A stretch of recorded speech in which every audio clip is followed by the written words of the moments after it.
Hello and welcome to a extra special edition of Korean Away Days. I'm joined by the Wall of Suwon, Matthew Jurman. Matthew, thanks for joining us. Thanks for having me. How you going, man? Yeah, I'm not bad. How's everything for you down in Australia at the moment? Yeah, no, it's been all right. A few problems as the world has probably had in the last few months, but it hasn't been too bad here. So like we're looking forward to hopefully starting the league next week. Hopefully it'd be nice to play some football again. To finish the last 5 games off and then we've got the final series as well. So we want to be in that.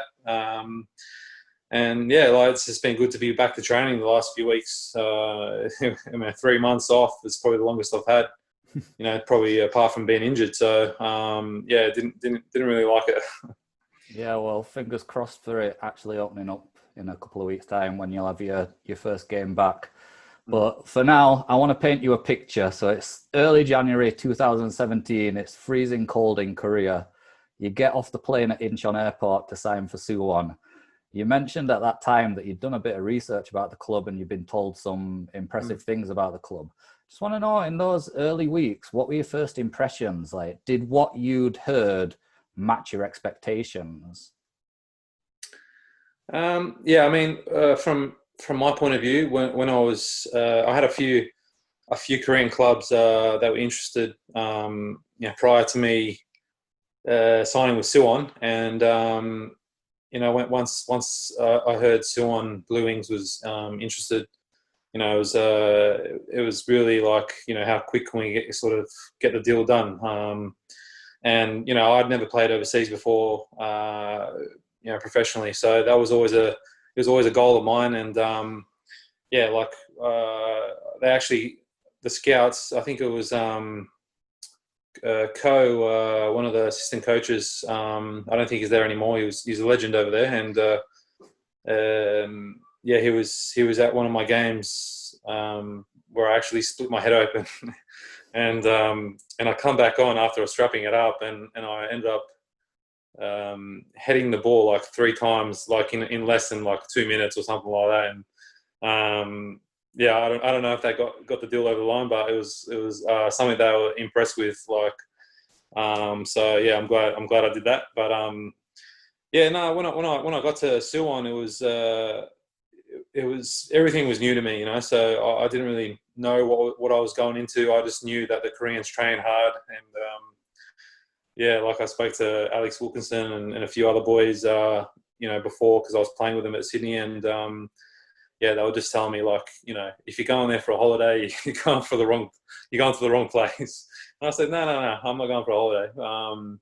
I'm going there to do well, and that was definitely something that I sort of realized pretty quickly, that they weren't joking about the training. It's full on, and I think it was the first month or so that I sort of realized that under the coach that I had then, you're pretty much training like a game. Like if you make a few mistakes in training, you see the bib coming for you to change. So you don't want to obviously be in the second team. You're there to play, and that was the reason that I went there, was to develop and tick off some more goals. So going there, it sort of made me realize that, and made me sort of make my mentality a lot stronger going into training. And you sort of have a different mentality sometimes going into training and games. So I feel like you sort of had that game mentality every day of training. Otherwise you weren't going to play. So, and then sometimes you wouldn't even play, even if you played well last game. So there was a lot of things that I sort of picked up along the way. But as a club, I think they are a big club in terms of what they've got available to them in terms of facilities and the fans. For example, like the fans were top. I think that was something that I really enjoyed. Playing for Suwon and having that respect from the fans, and it's still massive for me, like to have today. And Yeah, but in terms of results, I think that's the only thing that's really missing. And sort of for me, I think the club haven't really how do you say it? Like recently, I don't think they've sort of acted like a big club in terms of the way they've dealt with players leaving and coming in. So I think that's something that the fans, I'm sure, are pretty disappointed about, and me as well. I'm a fan now, looking from afar. That's something that I'm obviously disappointed in, but I'm also excited about watching a few Aussie boys at my old club. So I'm hoping that they can do something this season. Yeah, is that something that disappoints you a little bit further? Having obviously Adam Taggart leads the line for Australia these days when he can. Terry Antonis is always in and around the Australia squad. Mm-hmm. Is it something that disappoints you that Suwon seem to be on a bit of a decline while two of big Australian stars are actually playing there?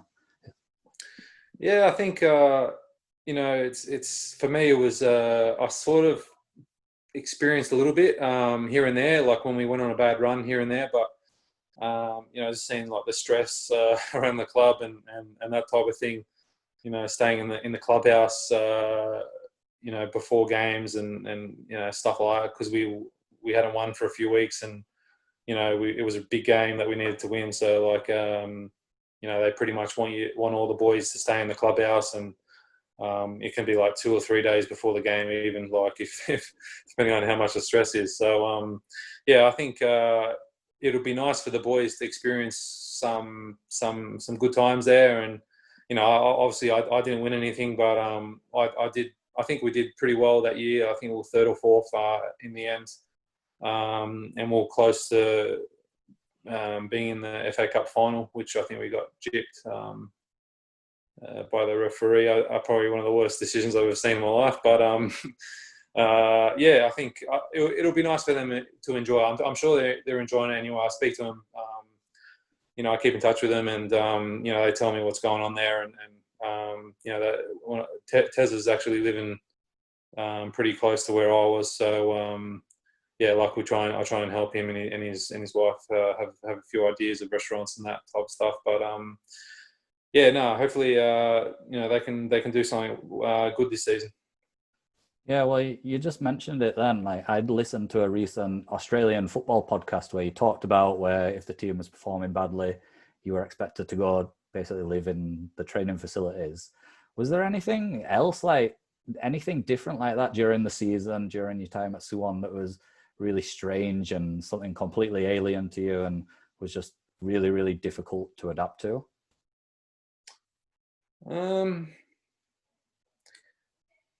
Look, I think when you go to a country that's foreign and they're obviously English isn't their first language that they speak, and I knew that going in, but I think you just have to have the mentality that you're willing to adapt to whatever's thrown at you. And for me, I actually I hadn't really tried Korean food, for example, before I got there, but by the time I left, honestly, I really enjoyed it. And I still try and go to restaurants in Sydney that are Korean. So that was one of the things that I sort of it took a bit to get used to, but not really, to be honest. Something like that. What else? Sometimes it's not easy when you're trying to maybe order something or she's trying to get a message across and English, but I had a good translator while I was there, and I still speak to him now. He's this top guy, and he basically helped me on and off the field, quite a bit. He spoke English, Portuguese, and obviously Korean, and he was top, and I never had a translator sort of thing where you sort of rely on him on the pitch to be near the coach or to translate things. So I think that was one of the things that I sort of had to get used to pretty quick. What else? Probably just the amount of bus trips that you do, for games and that. I think I quite like that, to be honest.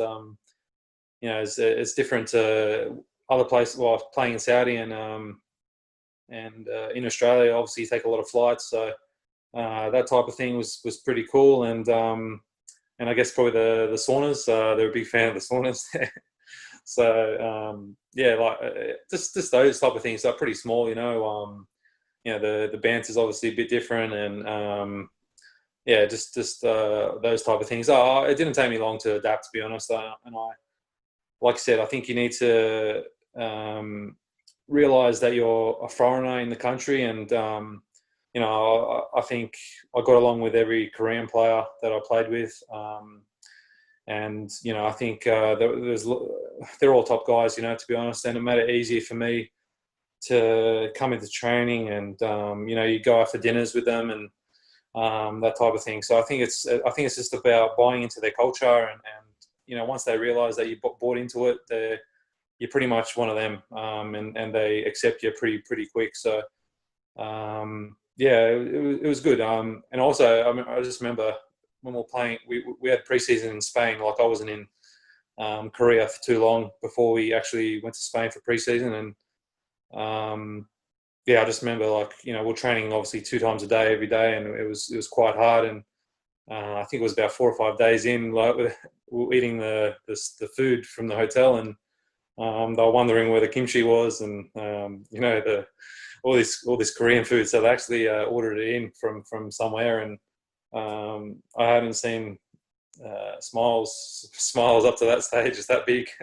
So yeah, just those type of things. And yeah, honestly, I haven't got a bad word to say about my experience there. I really enjoyed it. Okay, well, let's talk a little bit about that 2017 season. So you made your debut in early March against Guangzhou Evergrande, but then you were left on the bench for the league opener against FC Seoul. How frustrating was that to begin your Suwon career on the bench for that huge game?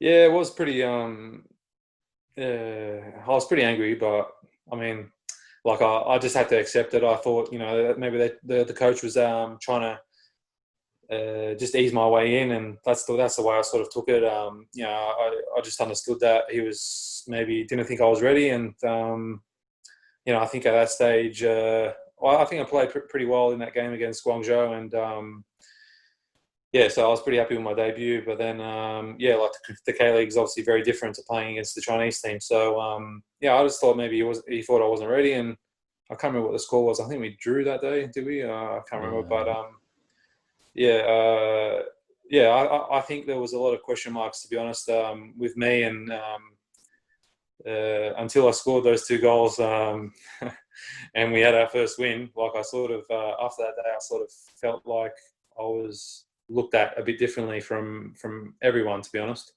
Yeah. What do you remember about that day in Gangwon? Obviously, your 2 goals won it, away victory at Gangwon. What do you remember about that day? I was pretty cut. I didn't get man of the match, but nah, just joking. Yeah, no, it was honestly probably one of the best football days I've had, to be honest. I've never scored 2 goals in my life in the one game. So to do it at, you know, a new club that I was obviously under pressure as well. The club hadn't won a game yet, and the coaches were under pressure. The foreigners are the first ones that they sort of look at, you know, when things aren't going well. And yeah, no, it was a big victory for us that day, and I actually never forget that day. It was an unforgettable day, and yeah, I just remember the fans, you know, I think they were chanting my name after I scored, and then after the game, and yeah, it just felt like, you know, this is my club now in Korea, and you know, I was very I was very happy with that day, to be honest. But Yeah. I almost end up a draw. Yeah, almost Yeah, clinging on at the end. yeah, we got lucky in the end. So I would have been devastated if we drew that game. Yeah. What did you think to the stadium that day as well? Yeah, crazy. I mean, I never played in a stadium that's got a ski jump, you know, that big. So I've definitely got some photos in my phone still. And yeah, definitely won't be forgetting that stadium anytime soon. But I don't know if Gangwon play there anymore, but they still do. No, they moved on. I think Yeah, they moved they just on had that one season after that there. game. Yeah, they had such bad nightmares after that. Yeah, the boys started calling me. I think it was Dubuggy, something like that. I think it means something heading goal or something like that. So yeah, I didn't mind that nickname. Okay, great. So that season, obviously, it was the last good league campaign that Suwon had. It's been nightmares ever since in the league for Suwon. But although we were always near the top of the table in that season, we never really had enough to challenge Jeonbuk for the title. Was there any confidence throughout the squad that we could really compete with Jeonbuk at that time, or were the squad and the manager just happy to come second or third? No, I think we knew that those games were very important for us, and yeah, like a lot of work went into those games before, like in the training ground and set pieces and all that type of stuff. And yeah, I mean it's just hard playing against. It was you could tell that they were a very good team, and yeah, I think we got close a few times, but like you said, yeah, we just like every time we went on a good run, like we just drop points somewhere. And in a league like that, you can't afford to drop points when you got teams like Jeonbuk, winning almost every game. So yeah, it was very frustrating, and I think you could sort of see in one of those games where I got too frustrated. But yeah, I just really wanted to beat them, and I think everyone did, to be honest. And when we lost, it did hurt, and it was quiet bus trips back to the clubhouse after that. It was pretty disappointing for us as a team and the coaching staff and everyone. But as you know, in Korea, you don't have long to sort of dwell on the game. So you got midweek games coming up and that type of thing. So you got to sort of forget about it quick and look to the next game. Yeah, well, you mentioned it, so I've got to ask you, what actually happened between you and Lee Dong-gook that day? And do you think the reaction after what happened was fair? Do you think especially the FA fine was appropriate? Yeah, I mean, during the game, as a player, you have so many emotions, and sometimes they get the better of you. But yeah, I mean, like I said, I just wanted to really wanted to win that game, and I felt like it wasn't so much anger at Lee Dong-gook, because he's had a big career and that type of stuff, and I didn't think that he really dived. I was more upset that the referee gave something that probably wasn't even a foul, like in my eyes, and a lot of people's eyes. And yeah, I just thought it was going to be overturned, and then when it wasn't, I just couldn't believe my eyes. And yeah, I think that was the third game maybe, and against them, and the last one, I just knew that we weren't going to beat him that season, and I really wanted to beat him. So yeah, I just think it was a soft decision, and that happened a lot while I was in Korea. A lot of soft fouls, soft yellow cards for me, and I just think you just get a bit frustrated sometimes, and after a while, I sort of just I just need to let it out. But yeah, no, I think I wasn't really sure what the fine and stuff was going to be. I mean, I think I got home that day back to my apartment, and I was sort of thinking, what have I done? What have I done? What have I done today?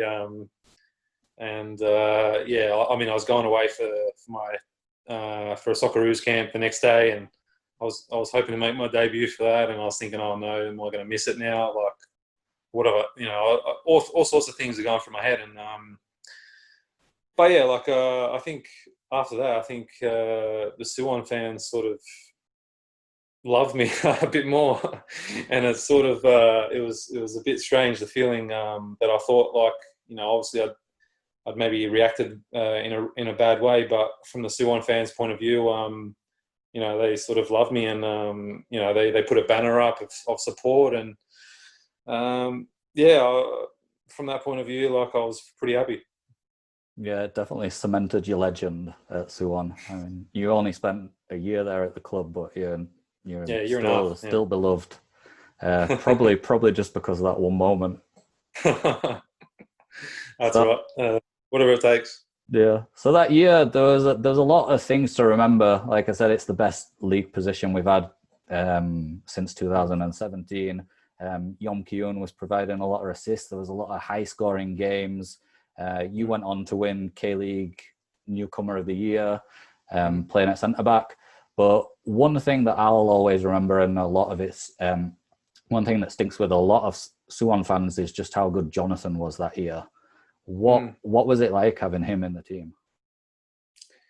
Yeah, no, Jonathan's he was a funny character. I never hadn't really played with too many Brazilians, yet, and Santos and Jonathan, like, character-wise, were very, very different. And Jonathan had a great season that year, and like, he was a big player for us. In some games you just pull something out of nothing, and I think that's what sort of you need in the K League. You need your foreign attackers, scoring goals. So he was a big player for us, and I think him and Kyun had a big understanding for each other, and you could see, like, on the training field, in the games, he'd be there at the right moment to put in the back of the net. But like, his shot was just very powerful, and that's one thing I remember playing with him. He was good with his head as well, and it was I guess it was a bit of a shame, even though I left the next season, but that he wasn't able to sort of stay. And even for me, like, if the club sort of wanted to build something and keep all of us together, I think we could have maybe challenged in a year or something like that afterwards. Yeah, that's very sad to hear. So that form in 2017 got you to the World Cup, basically. How proud was it for you to represent Australia at World Cup? And from a Korean football standpoint, do you think you would have ever got there if you'd not made the move to Suwon? I mean, first of all, just making my debut for the Socceroos was a massive moment, not just in my career but in my life, and it's like, I made my debut at 27. A lot of players don't, I wouldn't say not make it at that age, but they sort of probably realize, maybe it's too late now, or it's not going to happen, or whatnot. So for me to make my debut, and I think I pretty much got brought in and thrown in the deep end from Ange Postecoglou, and I think that was the best way for me to make my debut, and be put under pressure like that. I think for me, myself, I think I thrive in those situations, and like, it was pretty much a knockout situation where if you lose, you're out. And playing for my country was always a big honour for me, from young Socceroos and the Olyroos, and it was always a goal of mine to get to the Socceroos. So making my debut was awesome, something I'll never forget. And I think Korea did have a big help along the way to me getting there and doing well, but like, it could have went either way, to be honest. Like, when it comes to coming to Korea, you hear some stories, some players that I know that they've been there, and after 3 months, they're looking for a new home.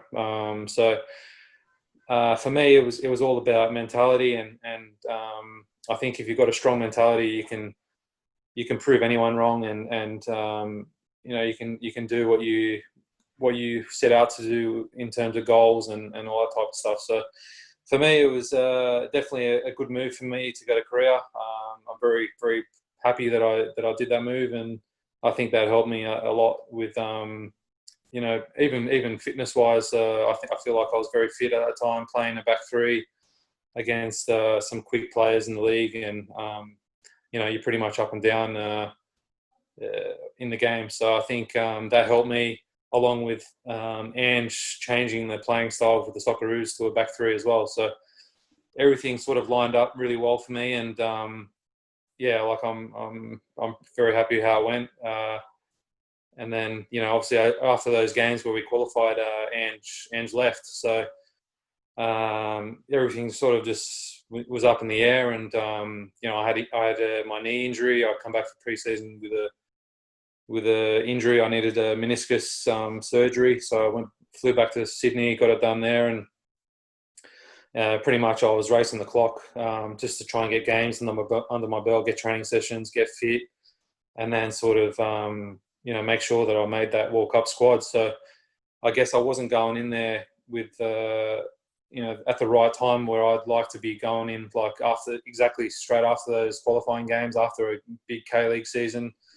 But it didn't happen, and I'm still very proud that I went, but also a bit bittersweet because I didn't actually play. So it's I don't regret anything, and that was my journey. But I'm very proud that I went to the World Cup. Yeah, and unfortunately for Suwon, almost immediately after that World Cup ended, you were gone away to Al Ittihad.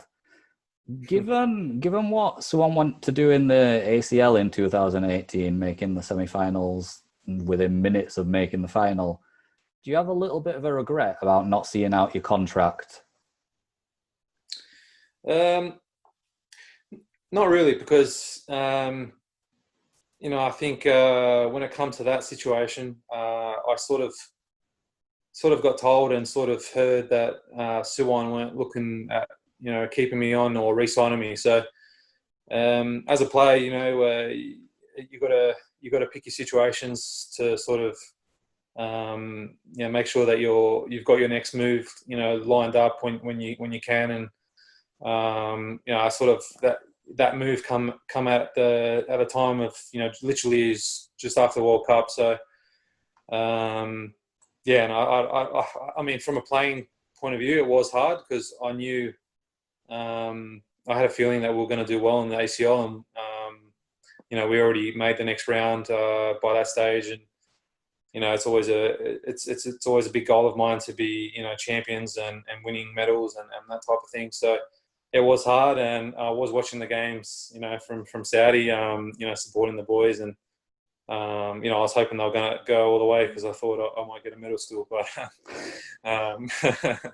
but yeah, no, I can't say I regret it, but I did. It was hard at the time watching the boys, making the next round and the next round, and I was thinking, oh, they're going to make the final now. Like this is awesome.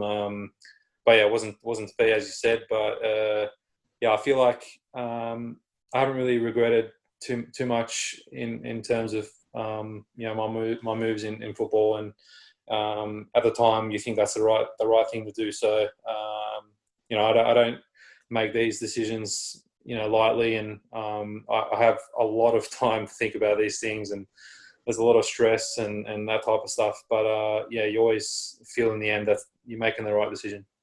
It's probably for the best in the end. I'm not quite sure what you would have done if you would have been there for that quarterfinal against John Buck. Maybe your emotion might have been a little bit too wild when we won that penalty shootout. No, I'll be all right. All good. All right. Well, before I let you go, I want to give you a few quick fire questions. So don't think about it. I want you to tell me which one you like the most or which one you hate the most. So kimchi or meat pie? Oof. Can I say both? You could say a kimchi pie if you wanted to. Oh, kimchi pie. Is that a thing? It could be. Hey, we're onto something. All right, then. Korean barbecue or Aussie barbecue? Ooh, you know what? Like, I actually enjoy the Korean barbecue, and if you know how to do it right, with the sauces, the leaves, and all that put it all together, it tastes good. So I'll go with Korean barbecue because I mean since my Korean adventure, I did love the Korean food. all right, nice one. Okay, Harry Kewell or Mark Viduka? Ooh, it's a tough one. I think growing up, I was a big fan of both of them. But I think Harry Kewell for me was someone that I even though I'm a centre back, I really looked up to him, and he went to my high school, and I think from Leeds to Liverpool that was a big move, and sort of I wouldn't say the only reason I'm a Liverpool fan, but it would be one of the reasons that I ended up supporting the Mighty Reds. Okay, great. Okay, Sojungwon or Slaven Village? Sojo-won. Oh, interesting. Why? Yeah. No, I just felt like I had a lot more respect as a player from him, and like I honestly really got along with him well, and he's probably one of the nicest coaches that I've had, and it was actually pretty upsetting when I had to walk into the coaching staff and the players and had to say goodbye. Like I got a bit upset, but I think for me it would have to be him, and that's about it. Okay, all right then. Jonathan or Dejan Damjanovic? Oh, you're asking me tough questions here. Bear in mind, Dejan's more likely to see this. Yeah, true. I mean, I only played with Dejan for about let's say about 4 months or something like that. But you could just tell that he was very smart with how he made his runs, and the way that he wanted the team to play was, they wanted him they wanted Dejan to come into the style of play and not just be the finisher. He wanted to get involved with the build up and that type of thing. So I think I think Dejan was probably more of a smarter player in terms of the runs that he would make and the way he wanted to play. But but Jonathan that year was on fire, and he got golden boots. So I can't separate them, but I probably play with Jonathan a bit more, and I think Dejan was obviously a bit older, and the way that he made his runs and that was something that I enjoyed watching, along with Jonathan's unbelievable, spectacular goals that he was scoring. So I'm not gonna say one, but I did enjoy playing with both of them. Yeah, I don't think my dog's very happy with you sitting on the fence. Yeah, I don't think so either. All right then. Either that was hungry. Two of the tough ones for you now then. FC Seoul or John Book Hyundai?